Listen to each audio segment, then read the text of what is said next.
This is P.L. Myers, a shot to the top, pro wrestling's manager extraordinaire. This is Steve Michaels, the master of the Chicago Bear Hug. This is Tim Storm, former NWA World's Heavyweight Champion. What's up, guys? This is Mr. 3%, John Hudson. This is Rockstar Johnny Nye, and you're listening to What Do You Say with DDJ. And for those of you who don't tune in, be gone.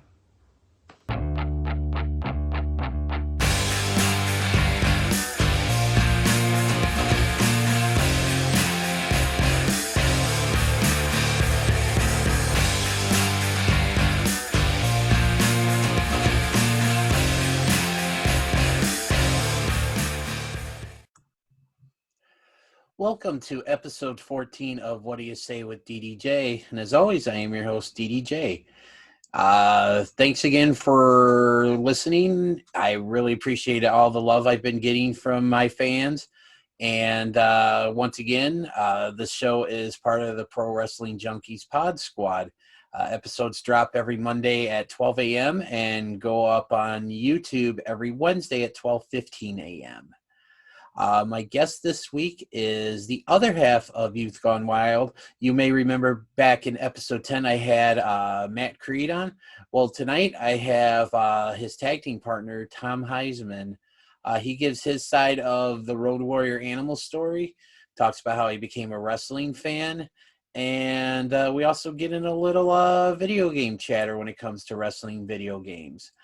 All this and more on episode 14 of What Do You Say with DDJ, and my guest this week, Mr. Tom Heisman.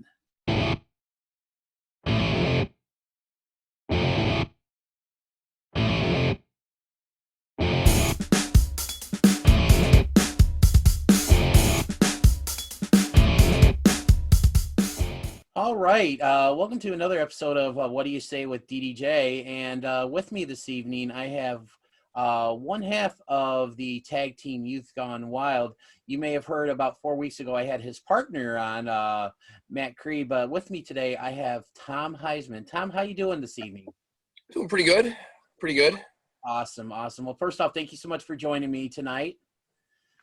And so let's get right to it.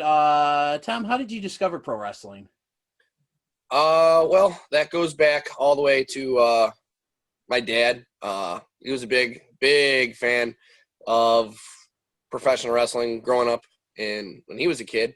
I mean, he would go to the old school Chicago amphitheater watching Dick the Bruiser, the Crusher, Baron Von Raschke, Harley Race, stuff like that. So it was just a matter of time until, I remember as long as I remember growing up watching wrestling and being around it. But it was a matter of time until I'd actually start getting interested in it, watching it with my dad and whatnot. So my dad's a big proprietor of how I got into it and starting to watch it and, getting into like the video games and, old school WCW, WCCW, NWA, AWA, all that fun stuff. So reason I got into it, 100% my dad. Awesome. So back in, because you mentioned a lot of like the older promotions and stuff like that, what was your favorite?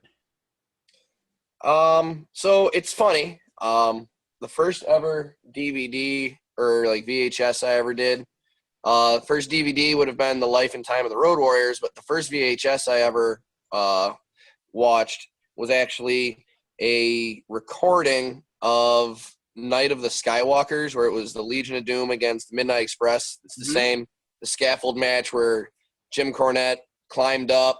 Bubba Rogers was supposed to catch him when he dropped down, totally missed, blew out both his knees, messed up his ankles. So, yeah, so that would believe, if I'm correct, I believe that's Starrcade 1986. That was definitely a classic. I believe so, yeah. Yeah. Funny story about that. I actually met Jim Cornette at C2E2, not this year, but last year, 2019. And I asked him about that. And I asked him if he had any heat or with Bubba after that. He was surprisingly, he's like, was totally cool about it and, didn't have one bad thing to say about him to that. Yeah. Yeah. So obviously you mentioned the Road Warriors, and I know we're going to get into how big of an influence they've been on you as we go on with this. But who were some of your personal favorites when you first started watching? So a lot of my favorites actually go back to like the Attitude Era in WWF. Very few of my favorites are from outside of that, or before they even got into WWF. So obviously, the Road Warriors. I was a fan of Brian Pillman when he was the Loose Cannon in ECW, WWF. Not so much Flying Brian when he was in WCW. When WCW was around, I was a fan of Chris Benoit. But mainly, WWF guys. So like Undertaker, Shawn Michaels, Austin, Hunter Hearst Helmsley, not Triple H, Hunter Hearst Helmsley. The blue. We're talking like early DX to when he transitioned into Triple H. Gotcha. I kind of liked the Triple H stuff when he was doing like the My Time, and right when DX started to fizzle out. Big Ministry of Darkness Undertaker. Was a huge fan of the Acolytes, the Headbangers, Owen and Bulldog. You're hearing a lot of tag teams, and that's my wheelhouse. So tag team wrestling has always been my favorite, but a lot of the singles guys, you're talking Stone Cold, Undertaker, Shawn, Owen. So very cool, very cool. Yeah, so you had again, like I said, you mentioned a lot of tag teams and stuff, and was and we'll get into like becoming like a professional wrestler and all that a little bit later. But when you first started, were you more like thinking about like if you were when you had the realization, maybe I might want to be a wrestler? Were you always set on being a tag team wrestler? Yes and no. Probably more so though. I remember as a kid, playing the old school WWF Warzone, WWF Attitude on PlayStation, and always like you got that create a wrestler mode, and I would always like make myself, and an 8-year-old kid's always gonna make himself look jacked out of his mind, and you're going with what's cool. Well, what was cool in the '90s? Long hair, somewhat of a mullet. So I was building my guy up to look like that, and I always remember tagging up, like putting him in tag teams with like Undertaker and stuff like that. So I've always been a fan of tag team. But I mean, not so much singles. I never saw myself, if I ever were to get into it, to be like a singles guy, just because I've always been in the wheelhouse in sports of teams. Like I played hockey for 14 years. That's a team sport. Right. So I've always been a fan of like that team cohesiveness. Now, was hockey the only sport you played when you were in school? That's the only sport I was allowed to play. Oh, allowed to play. And what position were you when you were playing hockey? So when I started, I was a left defenseman. That lasted for about, I want to say maybe 3 or 4 years. I started learning to skate when I was in kindergarten. My teacher in hockey was actually a former Toronto Maple Leafs player, Rocky Shagnaw. Okay. And then from there, I went on to, just being like mites, mighty mites, squirt, pee-wee, pee-wee hockey, bantam, all that, and just going up and up and up throughout the years. I played left D for maybe 2 or 3 years, if I remember correctly. And then I asked my coach if I could switch to left wing. And oddly enough, my first shift of left wing, I scored my first goal as an offensive player. And it was a complete, it was complete luck, just complete luck. I was shooting off the boards, off a face-off, straight to the center. It deflected off someone's skate and went right in the net. And I was just like, oh, this is easy. No, not that easy, but that's how it started. Yeah, it's definitely not as easy as it looks like, when you play like Blades of Steel or, stuff like that in the old hockey NHL games and stuff like that. Definitely a lot harder than that. So now, did you are you from around this area? Did you grow up in this area? So I grew up in the west suburbs of Chicago. I've always been out here. I grew up in Westmont, and later on in life, we would move from Westmont to Darien. So, and that's only one town over. So I've been out in the west suburbs my entire life. Okay, yeah. Actually, one of my best friend, Jimmy. Shout out to my boy Jimmy, who's a big listener to the show. Is actually lives in Westmont. So Okay. and that.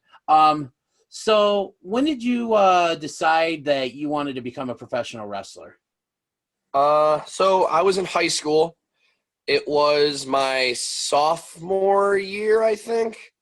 Oddly enough, if I were to run upstairs, I still have my contract that I signed with the facility I trained with. Um, I believe that was in 2006 is when I expressed interest in wanting to go out and find a school. And I just one day I remember walking up to my mom and dad going, "Hey, I've only got a few more years of hockey left because I don't really see myself playing men's league outside of hockey. And, you know, hockey's only going to last as long as my high school career, which I'm a sophomore. So I got 2 more years. Mhm. And I want to get into something else that I've been really passionate about and a real big fan about." My parents were like, "Well, what's that?" And my dad's sitting here thinking I'm going to say, like, I want to be in a band. I want to learn an instrument. And, well, I had already gone down that road. Mm-hmm. Wasn't for me. And my mom's looking at me and she's just like, "Well, what is it, Tommy?" And I'm like, I want to I want to get into wrestling. I want to be a professional wrestler. And my mom's like, "Absolutely no." My dad looks at her and he's just like, "Well, why not? You know, he's been doing hockey for so many years. He loves watching wrestling. He's a big fan of it. He's always playing the video games. He knows all the guys. And if we tell him no, he's just going to go do it anyway. So why let's let him go out and express that interest." And another reason my parents, well, my dad was always for it because he would be the ones taking me to practice for hockey and going to all the games. So he knew he was going to be taking me to wrestling practice and going to the shows and being able to learn, like, somewhat maybe learn the ins and outs. So, but the big thing is growing up, it was believed that I had ADHD. Well, what do you do for an ADHD kid? You keep them busy to wear them out.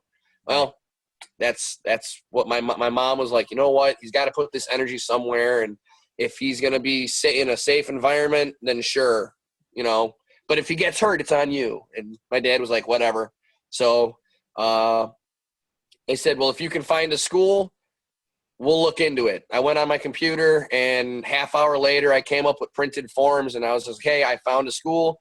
They're out of Oak Lawn, Illinois. They're Pro Championship Wrestling. Can we check them out? Very cool. So, so when obviously, Pro Championship Wrestling is an organization I'm very familiar with. I went to their shows religiously from about like mid to late 2002 to about early 2004. And then I went to what turned out to be their very last show in 2014 out in Addison. And I believe, and that's the first time that I think I saw you actually wrestle. Yeah. So a lot of the names you're probably going to give me with the answer to my next question are probably going to be ones I recognize, but who trained you at Pro Championship Wrestling? So I can't just give credit to one person because I'm pretty much a mutt when it comes to that. Mm-hmm. Rick Knight was the man who I signed my contract with. My very first practice was with Johnny Mack. And then from there on out, for the remainder of the years that Pro Championship Wrestling was open, which I believe would be 7 years from the point I signed my contract to the day the company closed. Because if I remember correctly, the company closed in January. Yep. And I signed in January. So it would be about exact 7 years. And all my trainers span from Rick Knight, Jared Priest, Rick Rocket, Wally Wild, Rion Skills, Jay Phoenix, Daniel Lure and Santana Starks from Body Count. Some guys might know him as Strychnine from when he was in LWF. Others might know him as Christopher Avance when he was with PCW. And then here and there, the Butcher, he would do promo practices where you can get more in touch with who your character or gimmick or your personality was. So I've always considered myself a mutt. Okay. So what would you say was like the best piece of advice you were given while you were training? And if you want to share who gave that to you, and is it something that you still apply to this day? So it is something that I still apply to this day, and it was advice that I got, and it wasn't from any of my trainers. It was actually from Roddy Piper. Oh, when wow. we brought him in. I think it was Dream Night 8. It may have been Dream Night 8. We brought in Roddy Piper. It was in Oak Lawn at the Oak Lawn Pavilion, and it was right as Roddy was walking out. He said he had watched my match, and he wanted to pull me aside. He's like, "Hey, kid, you look pretty green, but how long have you been working? How long have you been in this?" And I was like, this was my first solid year, I believe. Okay. So I was like, 1 year. And he's like, "Well, how do you think your match went?" I was like, "I think it went okay. There were a couple hiccups, a couple of problems, but other than that, it went fine." And he had his Hall of Fame ring. And I remember him playing with it. He's just sitting there playing with it. And I wasn't sure why he was doing it. And I could see him like biting his lower lip, and he was getting a little aggravated with me because the advice to follow after I said that, he was like, "All right, kid, I'm going to give you advice. Take it or leave it, but I guarantee you're never going to forget it." And as he's doing this, he's playing with his ring, and he's turning it. And these are like the old school, like WWF Hall of Fame rings before they got a little bit bigger. Right. So it was like the black stone with the gold etching and all that. He turns it around, and he's like, "If a promoter ever asks you how your match went, you say it was the best damn match out there. You never say it was okay. You always say it was great." And that's no matter what. You could have crapped the bed. It could have been the worst match ever. You could have gone out there and dropped yourself on your head from a moonsault, or you could have dropped your opponent on his head from a body slam. But you always go out there and you always do your job. And when you get back, you tell the promoter it was the best match. No matter if it was the first or last match, it was the best match on the card. And he turned his ring around, and he, those double door metal double door frames. He's got his ring, and he's walking out, and he says, "And that's the only piece of advice I got to give to you and everybody else here. So make sure you remember that." And he smacked the middle support, and he shattered the ring, the stone, on his own Hall of Fame ring. Oh, wow. And he looked at it, and he's like, "I'll call Vince tomorrow. He'll buy me another one." So, I mean, that's a little fun story off of that, but that's the piece of advice that I've always taken with me. Anytime I've ever worked with a rookie or anything, I've always passed that on. Mhm. You know, that's my little piece of gold that I got from Roddy Piper that I hope is always passed down, because that's something that should never be forgotten. That's something that should always be heard. That's actually a really neat little. I mean, first off, that's really cool that you got to work with Piper and that. But that's a really good piece of advice, because it just I'm listening as you're telling a background, and it was so fascinating. So obviously PCW was known, and this is something that got brought up in some past episodes, most notably when I had PL Myers on my very first episode. That PCW is known for bringing in, a lot of legends and stuff for their shows and that. So besides Piper, who were some of the other legends that you got to either work with or just get to meet or, learn from during your time? So with PCW in-ring wise, I never really got to work with any of them in the ring, but I always got to interact with them outside of the ring. Mm. One that really comes to mind and that I'll always remember is Honky Tonk Man. And that's just specifically because the night we brought him in, it was in Stager, Illinois. It was in the winter, so I want to say it was either December, I think it was. Okay. We brought him in on a Saturday, and then that following Sunday, we had a autograph signing at Hellfire Comics in Chicago Ridge Mall, back when they were still open. I sustained a grade 3 concussion that night. And then the following day, I came out to the mall for the autograph signing to be there and, support the company, be there with Honky, and then, see the fans. And Honky pulled me aside. He's like, "Hey, you're the kid that got the concussion, right?" I was like, "Yeah." He's like, "How you doing?" So I'll always remember that with Honky. And then from, other years with working with other companies, anytime I've ever seen him, we've always caught up. And he's always, "Hey, how's the head?" But there's always Honky Tonk Man, Mick Foley, Ric Flair. Oh, man. Ultimate Warrior. Kevin Nash, Scott Hall, Road Warrior Animal. You're gonna hear that. I have a feeling you're gonna hear that name a lot throughout this time. And then X-Pac. That's just to name a few. That's a pretty good list, because I believe every single person you mentioned there is in the Hall of Fame. So that's really cool that you've been able to have interactions with all those guys and stuff. Me being a fan, I've done a lot of the names you've mentioned, like you mentioned Honky Tonk Man, you mentioned Hall and Nash. I've actually had the privilege of meeting, at like meet and greets and things like that. And then, also I've got a real, I've had the privilege of meeting Animal a couple of times, and, Hawk as well too. So yeah, the Road Warriors hold a special place in my heart as well too, but that's just really cool. So you mentioned Road Warrior Animal, and say we're going to hear that name a lot. So I'm going to get right to it. About 4 weeks ago, when I had your partner Matt Creed on the show, he told a really cool story about Animal backstage at a show, and I kind of wanted to get your perspective on that story. Okay. I believe it was a Halloween show, so it would have been October. This was right at the genesis of when me and Creed started tagging up. I think we were a few months or at least a year and a half in as Youth Gone Wild. PCW was bringing in Road Warrior Animal.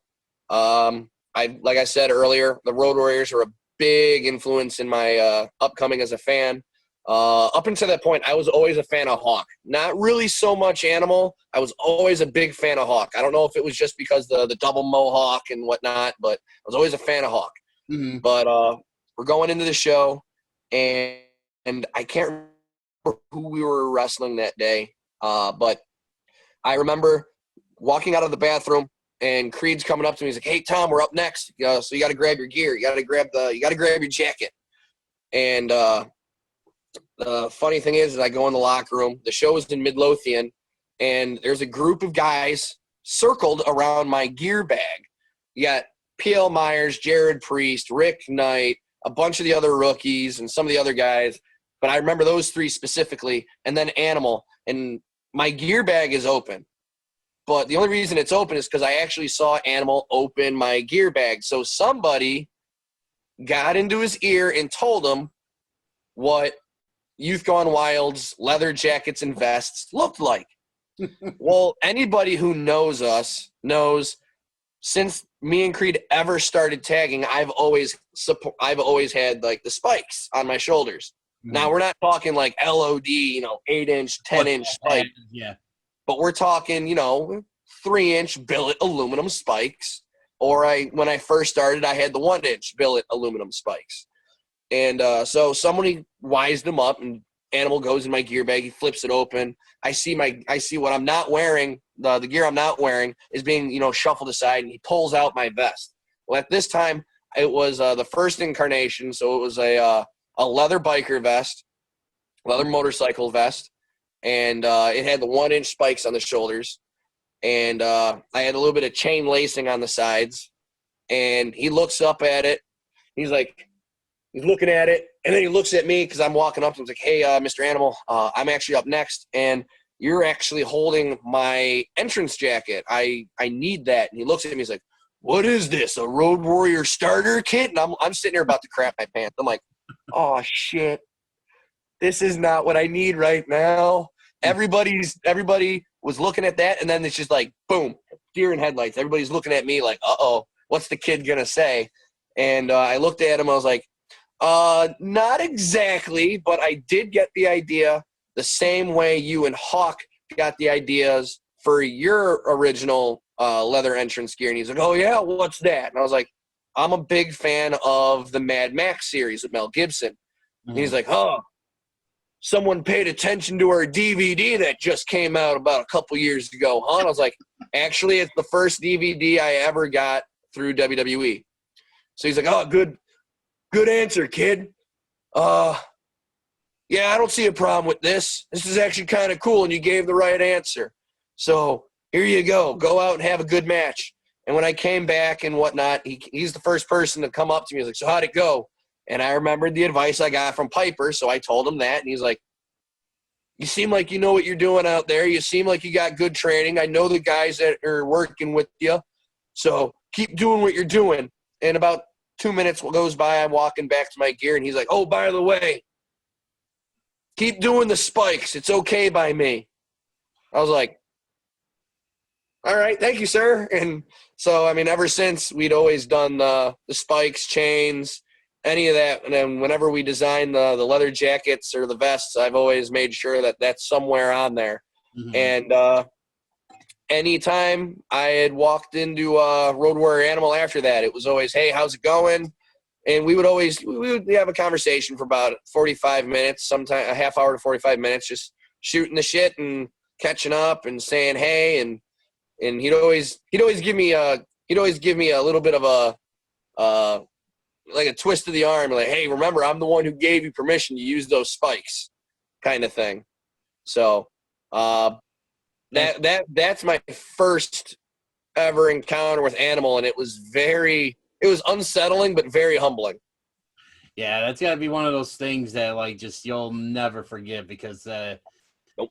just, yeah, like I said, I got the pleasure of meeting Hawk and Animal a few months before Hawk died, and I just, I'll never forget the memories I made that day for, and stuff. So that's just got to be one of those things that just, especially you growing up a Road Warriors fan, that you the inner child in you was probably just like doing backflips and cartwheels and all that stuff. Well, I was scared shitless because I'm sitting here going, this is the same guy who was in dog collar tag matches with Nikita and Ivan Koloff, and they're beating the hell out of each other, and he's sitting there holding my entrance jacket, and I'm just like, oh crap. Yeah, no, Animal's a really cool guy and stuff. I remember being intimidated the first time I met him, and I didn't want to go up to him because I was actually, like, I was scared too. And then I think it was actually P.L. Myers that kind of was the one that broke the ice for me, I went up and introduced myself, and everything. And yeah, he turned out to be a really cool guy. And then I got to see him again at C2E2 this year when he was there doing a signing. And I happened to give him a copy of the picture that I took with him, Hawk, and Ellering back in 2013. And he was really appreciative of that. So he just said, it's just, and I'm sure, much like me, I'm sure, you were pretty devastated when you heard the news of his passing. Yes. Then there's actually a story behind that too. I'm sure you're familiar with Cauliflower Alley. Yes. Him and Paul Ellering were nominated to be getting the tag team award, and they were going to be accepting it on behalf of Hawk and Animal. Well, before COVID hit, Cauliflower was supposed to happen in April. COVID hit, got postponed to September. September comes around, and I had my plane ticket, my hotel, everything was booked and good to go.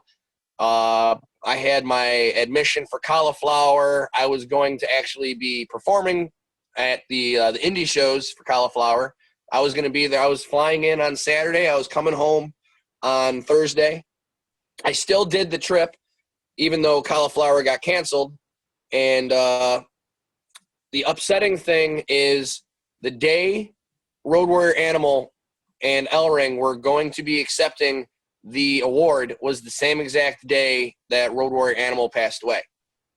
Yeah, I think I remember Matt may have told me that when I had him on, because you're telling me that, and it's like I know I've heard that somewhere, and I think it was Matt Creed that was telling me about that as well. So yeah, and the thing that was really upsetting about it was there weren't many times that I would contact Animal. I did have his direct contact information because of when I used to work with another company after PCW.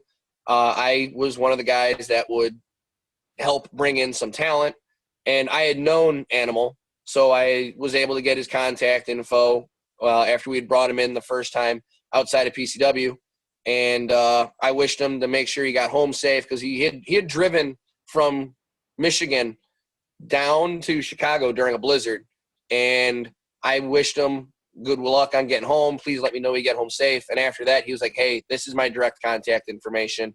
Don't give this out to anybody. You're good in my book. Thanks for letting me know that you were thinking of me on the way home. And then when I had found out that him and Paul were going to be getting the award at Cauliflower, I shot him a message. I was like, hey, man, congratulations. I know you hear that all the time. I know that you've been inducted in multiple Hall of Fames, but I'm going to be there for this one. I want to be there for you. I'm going to be there for Brian Pillman Jr. as well because he was going to be getting Rookie of the Year, I think, 2 years in a row or something like that. Yeah. And the only person ever do have that honor. Yeah. And but the big thing was for Animal, and I had messaged him, and he was like, hey, thank you. I hope to see you out there. Don't be a stranger. Come up to me and we'll talk. And then if we have time, maybe we'll go up to the bar and we'll have a drink together or something like that. And I was all looking forward for that. And then when Cauliflower got canceled, then that happened. And then I woke up the day he passed away, and I was just like, holy hell, man. Mm-hmm. So yeah, I know. I remember because I had woken up and I went out for my morning walk, and I think I just sat down. I gotten back to my house from doing my morning walk, and I was just fixed myself a bowl of cereal and had some milk, and I was just doing my usual routine where I just get on Facebook just to see what's going on, and then someone posted, and that's kind of how I found out. And then as soon as I saw it, I'm like going online just to see if it was actually the truth or know. And then I just remember I cried. And then I remember I don't remember where I was going, but I was driving, somewhere, and I had to call my mom and talk with her because I was so upset because of the suddenness and that. So, so obviously what, as a a fan of the Road Warriors, I mean, how did it make you feel like when someone that basically you idolized, and kind of looked up to, basically almost become his equal, and then become basically and most importantly his friend? What did that make you feel, or what kind of emotions were running through you when you realized, hey, this isn't just some guy that I've watched on TV and maybe gotten some advice from, but this is a guy I can call my friend?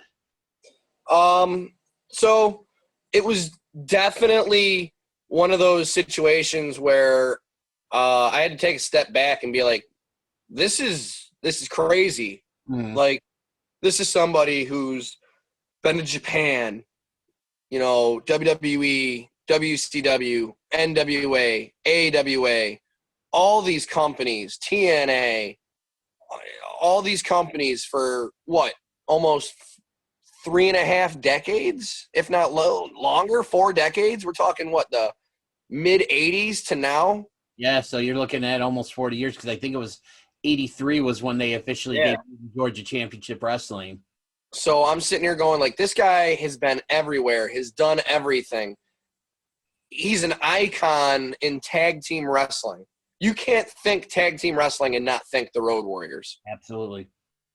And I mean, I'm pretty sure it's safe to say, the Road Warriors are probably the number one team. And I'm talking over the Freebirds, over the Four Horsemen, and those are just two of the most notoriously known teams. Mm-hmm. Road Warriors are always going to be up. They're always going to be at the top. Yeah. Always. They're at the top of my list. So, just over time, being able to get to know Animal, and for him to actually say, this is my direct contact, don't hesitate to contact me if you ever need something answered, or you have a question, or you want to, work on bringing me in or something, don't hesitate. And it was at that point when I realized, like, damn, I'm not just some random person trying to reach out to him and having to go through a booking agent. I can go straight to the source. So he's entrusting me and believing me to be much bigger in a better way than some of these people. And that's when I was like, and I realized, like, we were cool then. And that was really, really humbling. And I'll always remember that, and I'll always never take advantage of the fact of knowing that I had that opportunity. Awesome. So last Road Warriors related question, and then we'll move on. What would you say is your favorite Road Warriors match? Oh, geez. It's hard to say. It would probably be when that's the thing is I don't really have a favorite match because Or maybe anytime I ever got to see them, it was a treat, and I treated it always the same. Anything favorite, I can tell you my favorite version of their entrance. okay, whatever. Yeah, Which please. would there's two of them. Wembley Stadium when they came out on the Yes.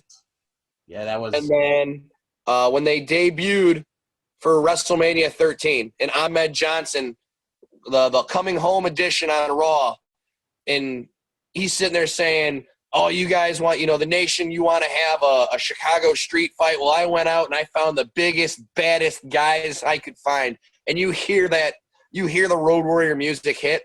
That entrance and SummerSlam were my two favorites. My favorite match, if I have to pick one, it would still probably go back to Starrcade when they faced the Midnights. So the scaffold match? Yeah. Okay. Mine personally, and it's probably not their best match, but for me, my personal favorite match was when they beat the Nasty Boys for the tag team titles at SummerSlam 91. And the reason why is because that was my introduction to the Road Warrior pop. Okay. And that's so because that, like I said again, I started watching wrestling, late 1990, early 1991. So my first exposure to them was, when they were in the WWF. So I had no knowledge of them, being in the NWA and things like that. But I'll never forget. And I actually watched the match not too long. Like basically, I think it was the day Animal died. I went on and watched a bunch of their stuff, and it just how loud that Madison Square Garden was when they won the belts. And hearing Roddy Piper, scream out like, "What a night," and stuff. And it's just, that's something that's always stuck with me. So I'm going to ask you something that I asked Matt when I had him on, and that was, how did you guys becoming a team come about? So basically, in PCW, me and Matt were kind of, I don't want to say we're floundering, but they didn't. The booking agent, like the booking team, didn't know what to do with us. I was part of a group called the Gridiron Grapplers with Joe Heisman and Steve Heisman, but Joe and Steve were already tagging, so they were an established tag team. And then eventually, Steve would go on to go for the Midwest Championship, and Joe Heisman would go on for the Heavyweight Championship. Well, there wasn't a third championship that I could go for, and there wasn't a cruiserweight division or a light heavyweight division. And they didn't know what to do with me and the booking team, and they didn't know what to do with Creed. So one day they're like, we're just going to put you guys together for tonight and hope you guys have a good match. I was still known as Junior Varsity Tom Heisman. Creed was known as the modern-day Crusader, Matt Creed. Mm-hmm. And we weren't Youth Gone Wild. I was still in my old Heisman gear. He was in his old Creed gear. And we did the match. We went out there. We did a couple tag team moves that caught the eye of the company, one of which would be the old school Rockers, the double hip toss, elbow, nip up. We hit that at perfect timing. And we did a couple other things. And they were like, "You guys have never worked together in like practices or anything, have you?" I was like, "No." He's like, "You guys looked like you had chemistry out there." I was like, "Okay." They're like, "We're going to see where this goes." So, and it just organically became a thing. And if that wouldn't have worked, I'm fairly confident, and I think I can speak for Creed too, they probably would have told us they had nothing left for us or nothing to do with us, and they would have let us go. So us coming together and tagging and then becoming what we did later on as Youth Gone Wild was probably the biggest saving grace that either one of us could have asked for. Yeah, I remember. I think he pretty much told, when I asked him that question, he pretty much gave like the same answer you just gave me. So it's always really cool and stuff. So how did you guys go from being just two guys that were thrown together to Youth Gone Wild? So we spent about a month and a half trying to figure out names. I know Johnny Mack, one of our trainers, really wanted us to be the gym class heroes. I really wasn't feeling that.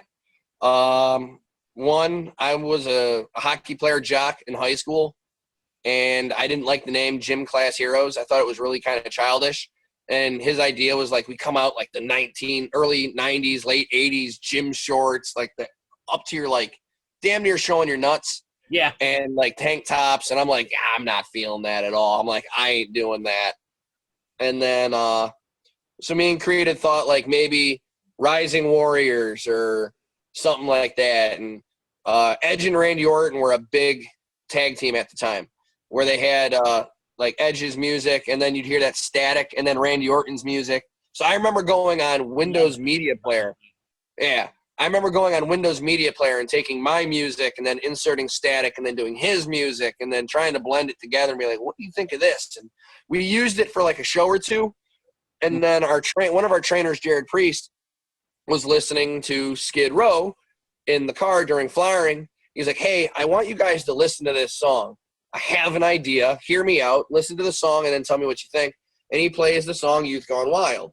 And I'm like, okay, well, I'm a metalhead. I like metal and rock. You know, that's my wheelhouse. Mm-hmm. And he's like, what do you guys think of going by the name of Youth Gone Wild and coming out to this? I was like, I can see it. I can get behind it. He's like, now when you hear Youth Gone Wild, what do you guys think? And I'm like, degenerate, rebel, law-abiding kids, two street punks. He's like, can you put an image, a visual to that? And I was like, yeah, easily. He's like, can you do it by the next show? You're giving me a month? Yeah, okay. So I remember me and Creed going on Amazon. We bought a pair of black jean shorts. I have an airbrush at my house. I went and got some red paint. I airbrushed the paint on the shorts with the Youth Gone Wild logo. We bought leather jackets and vests. I did up the jackets and vests, and to this day I still do them. So the leather jacket and vest that you saw at CCW were put together and built by these hands, just like they were 10 years ago when we first started tagging. Awesome. So we go to the end of 2014, beginning of 2015. PCW shuts down, and I know you and Matt kind of went like your separate ways at that time, or at least that's what I remember him telling me and stuff.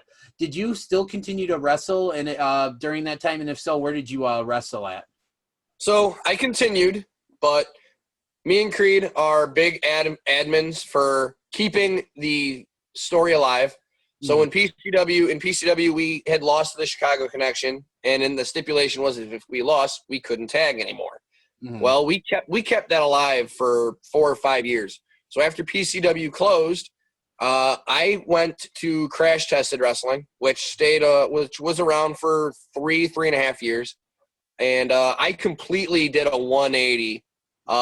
Those are the years I say Tom Heisman went off the rails. And became a slightly schizophrenic, and a new persona was made. I was going by the name Ace Bradley. I was doing a Fallout gimmick based out of Mad Max, and I started a group with another guy named Brutus Owen Wesker. We started the Plague, and it went from just us to eventually adopting like 3 other members over a course of time. Crash Tested closed. I went to Global Global Professional Wrestling, where I was tagging with Mitch Blake as the Rage. There I was known as Tommy Maddox. And eventually I would turn on Mitch, and I became Tom Heisman again, which was a very interesting transition because no one had seen Tom Heisman for 4 or 5 years. Mm-hmm. And couple months later, I'm in a tag match, and I'm saying I'm bringing in a tag partner, and it's something of my past. Well, everybody thought I was just going to make the transition from Tommy Maddox back to Ace Bradley, and I was going to tag with either, Machine, Zamiel, Jared Priest, right, or Bruce Owen Wesker. And I came back out as Tom Heisman, and Youth Gone Wild's playing, and I bring out Matt Creed. The band's back together in a familiar environment in a city one town over from where we became Youth Gone Wild. So there were fans that recognized immediately when he walked out. They're like, "Oh, these guys are back. Okay, let's see what we got here." Awesome.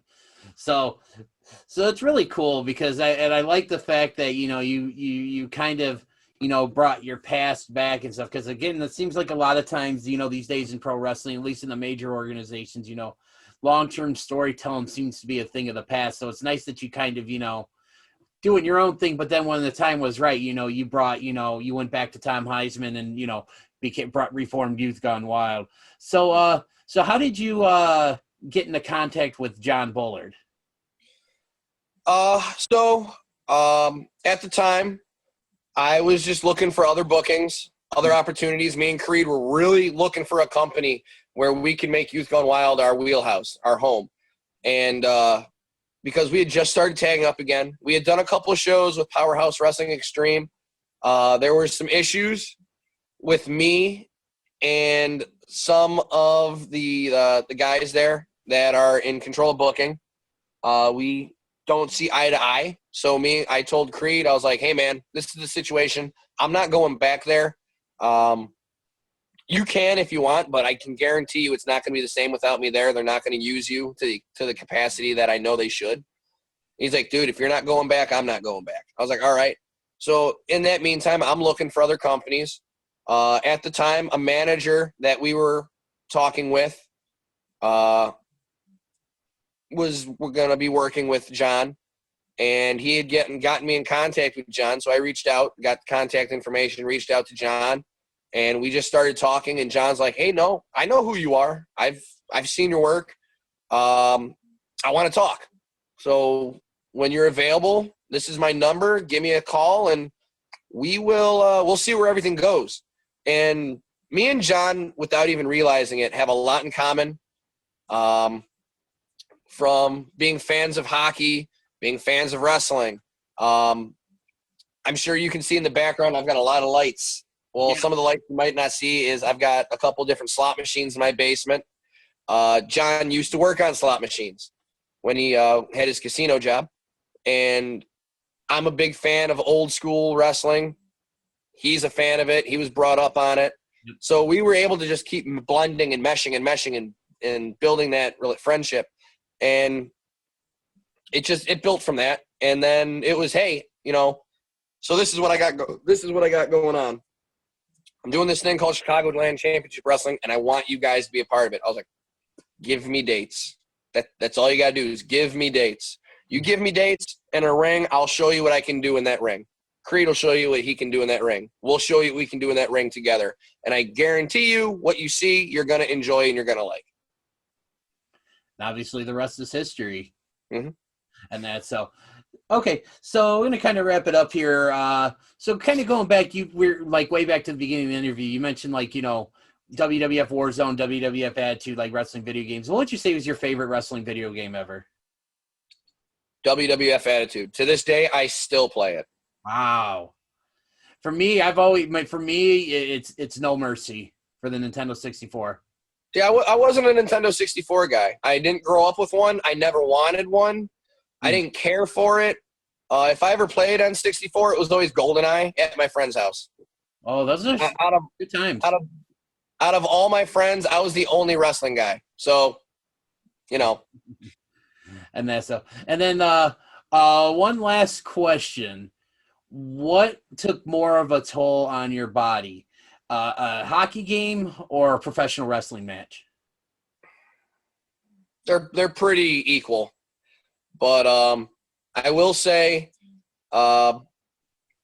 there's a wrestling match I did, not as Tom Heisman. It was as Ace Bradley for Crash Tested Wrestling against Brutus Owen Wesker. It was last man standing. It's out there on YouTube. If you catch that match, you'll know exactly why I put that match out there. It takes elements from Undertaker, Mankind, Triple H, Cactus Jack, Hell in a Cell, Ooh. It's put together as an old school WWF Attitude Era match. It shows our fandom. It shows what we're there to do and why we were there and why we enjoy doing it. To this day, I sit there and I'm like, I want to do that match again. That was probably my favorite match, but I remember the day after. I mean, hell, the week after, I was sore. I was hurting. And I don't remember. I have parts of my body that hurt more from wrestling than they did when I played hockey. Wow. So, Okay. So before we call it a night here, I'm going to give you an opportunity. I want you. Do you have any shows coming up? And then also, where can fans be like me and buy your merchandise? so the merchandise, Creed runs that. But I do have some of our old school retro shirts. All I have, I believe, are larges, and I have very, very limited amount. I think I got like 9 or 8 of them. I sell those for $10 a piece, and those are personally in my possession. If anyone's interested in those, you just message me directly off of Facebook. And my Facebook is under my normal name, and that's Tom Kudlik. All you got to do is just search Tom and then Koudelik, and there I am. And then as far as our new and updated shirts, it's on Pro Wrestling Tees. I believe you go under Pro Wrestling Tees and then search Youth Gone Wild. I believe that's how Creed has it set up. You would know you're wearing one of our shirts. Yes, and then and that's so. so as far as the merch on that, that's where you can find that. I've also got some of our old school 8x10s that are still available. And then as far as upcoming shows and bookings, Youth Gone Wild, nothing until April with Chicagoland Championship Wrestling, and that's just, COVID. But if you're looking for a little bit of taste outside of Youth Gone Wild and outside of Tom Heisman, there are a few rumblings of some potential bookings for my more colorful gimmick, Ace Bradley, which has not seen the light of day in about a year. It's not exactly what you would say COVID friendly. If anyone who remembers me with that gimmick, I would come out wearing a gas mask. I had a noose around my neck. It's dark. So it's not exactly, what you would say 2020 approved, but more of a adult-orientated bar show, gritty, grimy gimmick. Possibly bringing that out in February. So I can't specify which company just yet because I've been asked not to. Okay. But I would say if that's something that you and your fans are interested in, just keep a very close eye to my Facebook. Come closer to February, and definitely the following months after, because if Ace debuts in February, he's not going away for a while. And then obviously in April, Youth Gone Wild's back in Michigan City with Chicagoland Championship Wrestling. I can't wait for that because I already got my ticket, so I will definitely be there. So, Tom, I want to take one more time to just say thank you again for joining joining me on my show. Not a problem. Again, best of luck to you in the future, and have a great day. You too. Thanks for having me.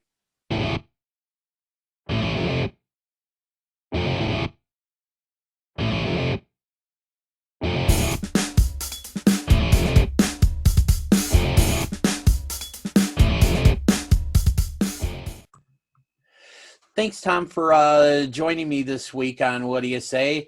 I had a lot of fun, and I hope all of you who are listening to this or watching this on YouTube enjoyed it as much as I did. You can see Tom and the rest of the superstars of Chicagoland Championship Wrestling in action on Saturday, April 17th, 2020. And information, if you're watching this on YouTube, it will be coming across the screen right around this time. And if you're listening to this on Apple Podcasts, Spotify, or any other major podcasting platform, the information will be in the episode description. You can also go to ProWrestlingTees.com to get your Youth Gone Wild merchandise, or contact Tom directly if you want some old school merchandise. His information will be coming across the screen if you're watching this on YouTube, and also on episode descriptions wherever you get your podcast from. Well, that's all I have this week, and I want to once again thank Tom for his time, and join me in about another week with another episode of What Do You Say with DDJ. Thanks.